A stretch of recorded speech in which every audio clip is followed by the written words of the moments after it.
So you're thinking about building a log cabin, huh? I can sure give you some advice on that one.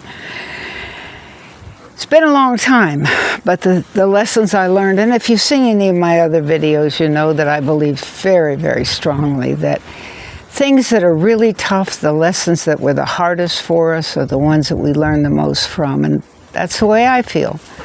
I still feel that way, even though building a log cabin was an unbelievably exciting completion, but we lost it. And I want to tell you how, because I think it's important. It was a long time ago. We found a piece of land in the hills of Kentucky, near Pikeville, Kentucky. Pikeville and Paintsville. Paintsville's where some of the songs came from, Loretta Lynn. But if I remember correctly, it was 219 acres. And we had mineral rights, which was really a nice thing back in those days. And I was really excited about it. I had just given birth to my third and last child. And we decided on a spot. There was a long road that went into the property, and then there was a huge wash. There wasn't really any space for much gardening or anything other than maybe goats. But, oh, it was beautiful. Gosh, it was beautiful. Especially in the spring. The entire roadway was nothing but dogwoods.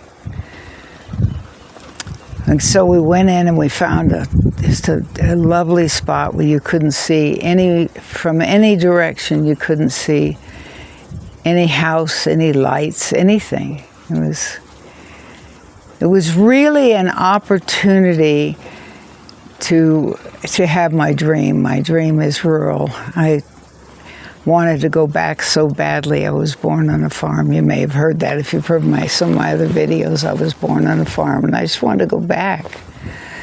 Had a new baby, and I was just so excited about the idea of getting this land, and we were going to put it in the name of the children, which was also very exciting. So they would have it. It would always be theirs. So we really, really concentrated hard on making sure we made it really a nice home. And it was big. The first floor, I think it was about 2,500 square feet total. The first floor was concrete block built back into the mountain, quite a ways back into the mountain. It was very, very quiet.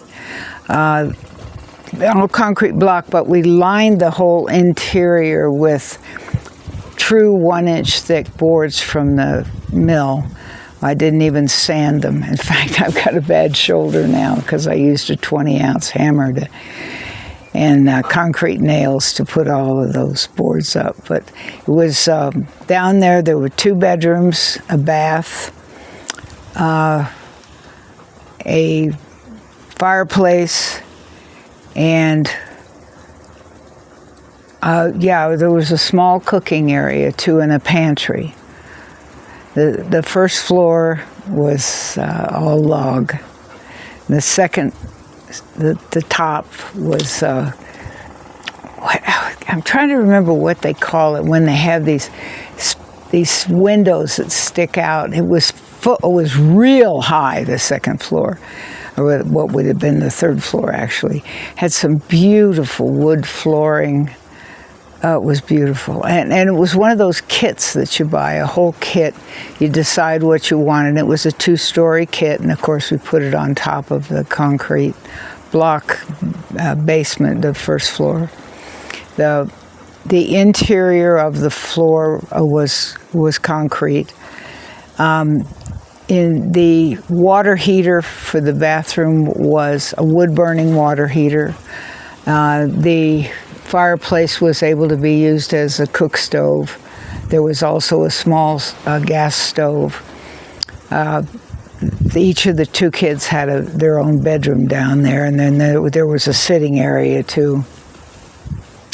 And it walked in off of the outside dirt, walked into the house. So that was actually the first floor. Now the second floor also came in, but it was the way that the roads came so that you could actually come into the second floor from a road too.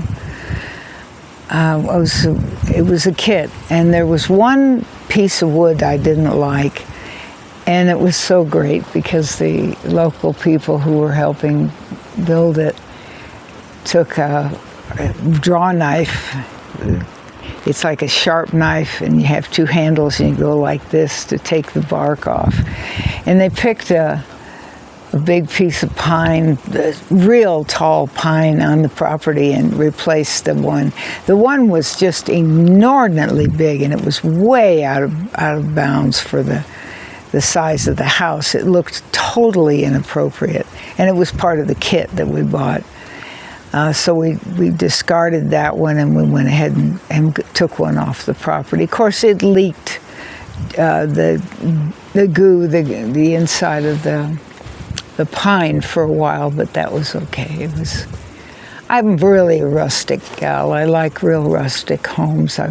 Now we live in a rented adobe home, and I love it. Before this, we had an Echo Hobbit house, which was all stone. And the whole house was stone, except the roof was wood and with the solar panels on it. We had solar panels on this house too. I've always worked so hard to do whatever I could to have as ecologically sound as possible. So we got it completely built. We had it was a beautiful kitchen on the second floor, which was the first log floor. We'd also looked at chunking and all kinds of different logs, and finally decided on the log kit. The kitchen was on what I say is the second floor, and there was actually, there was a buck stove on the first floor and a fireplace on the second floor. That's the way it was. Oh, it was beautiful. And the third floor was like a loft with gosh, I can't remember what they're called. They're the big windows that stick way out that are very common on a top floor.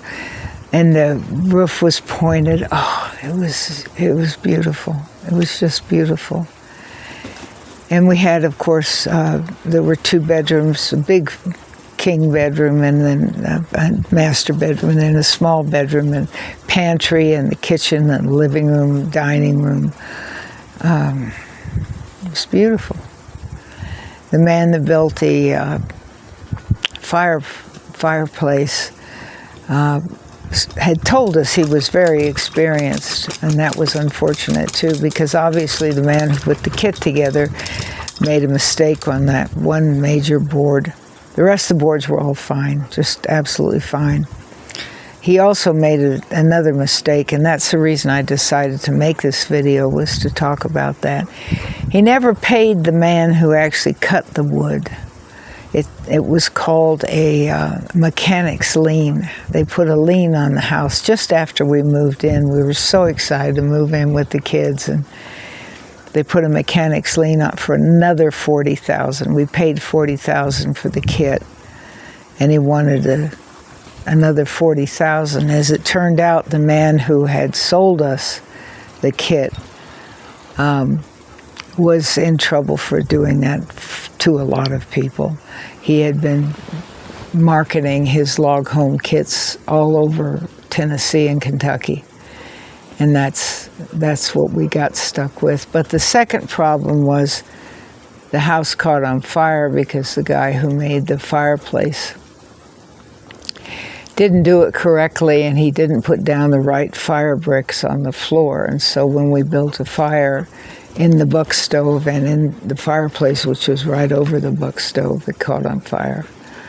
Didn't burn the house down, but the fireplace had to be replaced, and it was 22 feet from the base up to the top of the chimney.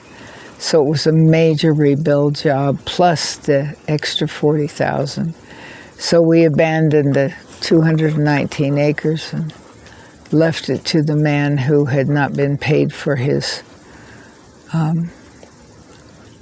kit. But I want you to know the kit was very easy to put together.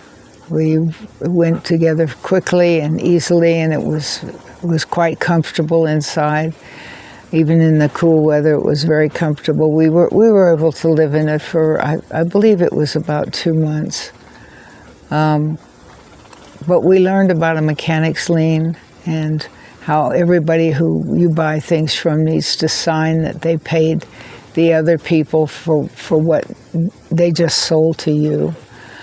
And we need to have anybody who does something big like a fireplace signs a statement that they have the correct certification to do that kind of work.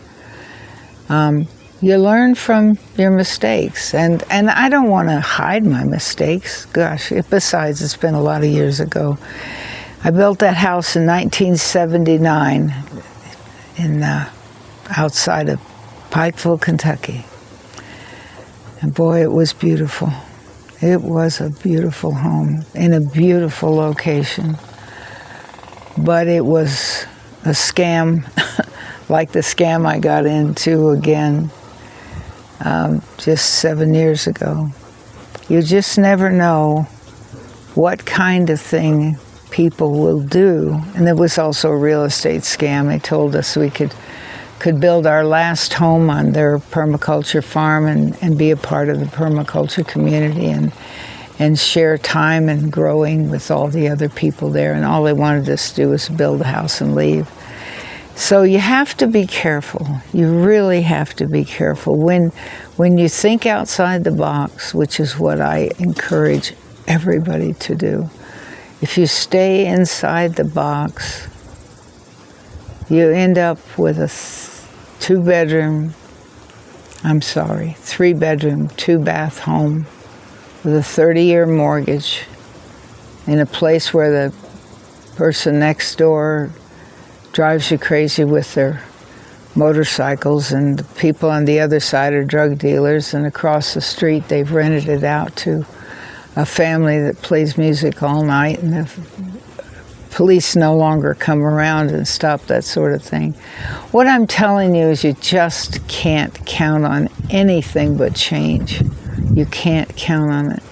And if you want to build something that's ecological, you've got to reach outside the box.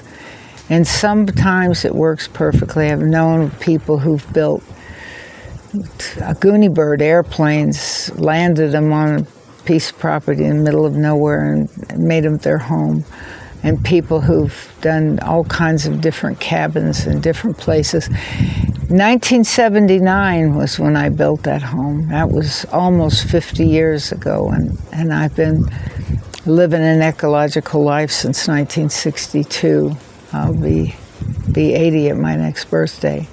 So I've done everything I could to be ecological, and people take advantage of that. They know that you're outside the box and they can do what they want with you. But the last home we had dry composting toilets. We've had that for about 25 years of our married life. And here we don't have that. We have a flush toilet because it's a rental. But we do have an on-demand water heater, and we do have solar power, and we have backup water tanks, and we have huge gardens. And we keep the doors open all day to let the outside in and the dogs out. And we've completely remodeled the land so that instead of just growing yucca, we're growing every kind of vegetable and herb we can think of. And we're in Ecuador, where the coldest it gets is 56 and the hottest, 58 and the hottest is 86.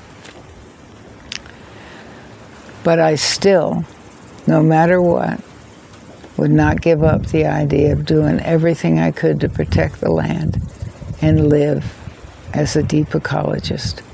It's worth it. I've got great memories.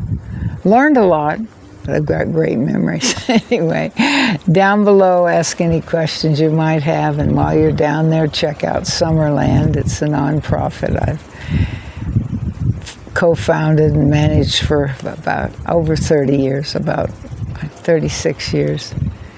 And I'm an artist. There's two artists down there. One's a painter and one's a fiber artist. And we'd love to have you look at our work because it reminds you to take care of the earth. Thank you.